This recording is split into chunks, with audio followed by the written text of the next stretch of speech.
আসসালামু আলাইকুম ওয়া রাহমাতুল্লাহি ওয়া বারাকাতুহু।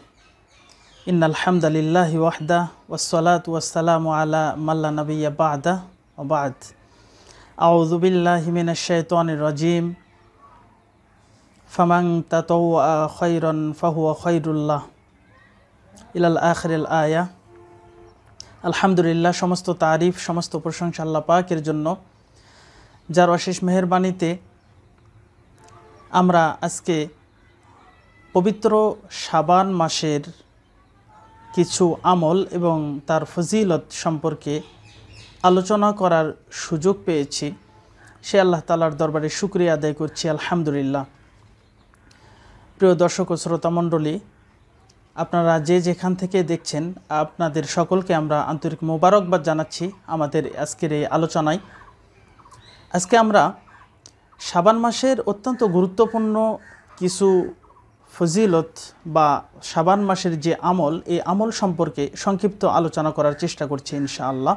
শাবান মাসের যেই ফজিলত বিশুদ্ধভাবে বর্ণিত হয়েছে আল্লাহ রসুল সাল্লাল্লাহু আলাইহি সাল্লাম থেকে, তা হচ্ছে এই মাসে অধিক হারে সিয়াম পালন করা।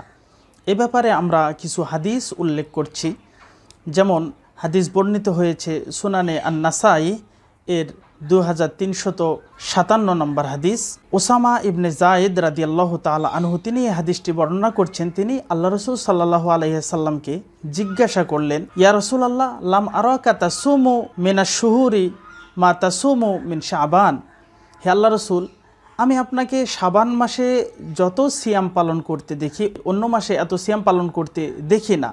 এর কারণ কি? যালিকা শাহরুন ইয়াগফুলুন নাসু আনহু বাইনা রজব ও রমাদান। আল্লাহ রাসূল সাল্লাল্লাহু আলাইহি সাল্লাম বললেন যে শাবান মাসটা এমন একটি মাস যা রজব এবং রমাদান মাসের মাঝখানে অত্যন্ত গুরুত্বপূর্ণ দুইটা মাসের মাঝের যে মাসটি, এটি হচ্ছে শাবান মাস। আর এই মাসে অধিকাংশ মানুষ অমনোযোগী থাকে, অচেতন অবস্থায় থাকে, সচেতন থাকে না এই মাসের ব্যাপারে, অর্থাৎ বেশি বেশি আমল করা, অধিক আমল করার ব্যাপারে মানুষ এই মাসের গুরুত্ব অনেক সময় ভুলে যায়। এই জন্য আল্লাহ রসুল সাল্লাল্লাহু আলাইহি সাল্লাম এই কথা বললেন যে এই মাসে, অর্থাৎ শাবান মাসে অধিকাংশ মানুষ এই মাসের ইবাদত সম্পর্কে ভুলে যায়। যে সামনে রমাদান মাস আছে, রমাদান মাসে আমরা বেশি বেশি ইবাদত করব, আমল করব। এই জন্য অনেকে এই মাস শাবান মাসটাকে অত গুরুত্ব দেন না। এই জন্য আল্লাহ রসুল সাল্লাল্লাহু আলাইহি সাল্লাম এই কথা বললেন, এটি এমন একটি মাস, ওহুয়া শাহরুন তুরফাউ ফিহিল আমাল ইলা রব্বিল আলামিন। এটি এমন একটি মাস যেই মাসে আল্লাহ সুবহানাহু ওয়া তাআলার নিকটে বান্দার আমলগুলো, বাৎসরিক আমল, এগুলো আল্লাহ তাআলার নিকটে উপস্থাপন করা হয়, আল্লাহ তাআলার নিকটে নিয়ে যাওয়া হয়। আর আল্লাহ রসুল বললেন, ফাউহিব্বু আন ইউরফা আমালি ওয়া আনা সাইম। সুতরাং সিয়াম অবস্থায় যেন আমার আমলটা আল্লাহ তাআলার নিকটে পৌঁছে যায়, এটা আমি ভালোবাসি। তাহলে এই হাদিস থেকে আমরা বুঝতে পারলাম যে শাবান মাসে আল্লাহ রসুল সাল্লাল্লাহু আলাইহি সাল্লাম সিয়াম পালন করা, এটাকে আল্লাহ রসুল সাল্লাল্লাহু আলাইহি সাল্লাম ভালোবাসতেন। সহিহুল বুখারী 1970 নম্বর হাদিস। আম্মাজান আয়েশা সিদ্দিকা রাদিয়াল্লাহু তাআলা আনহা তিনি এই হাদিসটি বর্ণনা করেছেন। তিনি বলছেন, লাম ইয়াকুনিন নবী সাল্লাল্লাহু আলাইহি ওয়াসাল্লাম ইয়াসুমু শাহরান আকতারা মিন শাবান ফাইন কানা ইয়াসুমু শাবানা কুল্লাহ। আল্লাহ রসুল সাল্লাল্লাহু আলাইহি সাল্লাম রমাদান মাসের পরে অন্য কোনো মাসে এত সিয়াম পালন করতেন না যত সিয়াম পালন করতেন শাবান মাসে।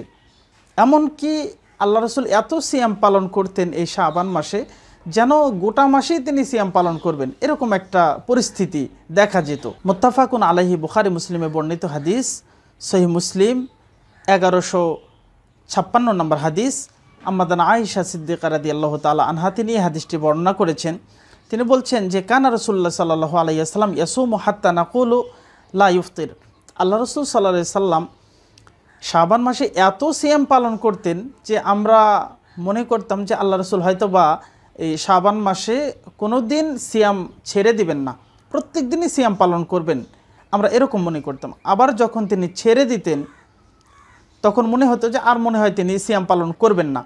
অর্থাৎ এখান থেকে বোঝা যাচ্ছে যে আল্লাহ রসুল যখন শাবান মাসে সিয়াম পালন করা শুরু করতেন, ধারাবাহিক কন্টিনিউভাবে তিনি সিয়ামটা পালন করতেন। আবার যখন ছেড়ে দিতেন কন্টিনিউ কয়েকদিন তিনি ধারাবাহিকভাবে ছেড়ে দিতেন। এই হাদিস থেকে আমরা এটি বুঝতে পারছি। তিনি বলছেন ওমর ওয়াইতু রাসূলুল্লাহ সাল্লাল্লাহু আলাইহি ওয়াসাল্লাম ইস্তাকমালা সিয়ামা শাহরিন কত্তু ইল্লা রমাদান ওমর ওয়াইতুহু ফি শাহরি আকতার মিনহু সিয়ামান ফি শাবান। আল্লাহ রসুল সাল্লাল্লাহু আলাইহি ওয়াসাল্লামকে পূর্ণ 1 মাস সিয়াম পালন করতে আমি দেখিনি কেবলমাত্র রমাদান ছাড়া, এবং শাবান মাসের চাইতে অধিক সিয়াম পালন করতে আল্লাহ রসুলকে অন্য মাসে আমি আর দেখিনি রমাদানের পরে। প্রিয় দর্শক ও শ্রোতা মণ্ডলী, এই হাদিসগুলো থেকে আমরা স্পষ্টত বুঝতে পারছি যে আল্লাহ রসুল সাল্লাল্লাহু আলাইহি সাল্লাম এই শাবান মাসে অধিক সিয়াম পালন করতেন, এটি তার অভ্যাস ছিল। প্রিয় দর্শক ও শ্রোতা মণ্ডলী, আজকের আলোচনা এখানেই আমরা শেষ করছি। সুবহানাকাল্লাহুম্মা বিহামদিকা আশহাদু আল্লা ইলাহা ইল্লা আনতা আস্তাগফিরুকা ওয়া আতুবু ইলাইক। ওয়াসসালামু আলাইকুম ওয়া রাহমাতুল্লাহি ওয়া বারাকাতুহু।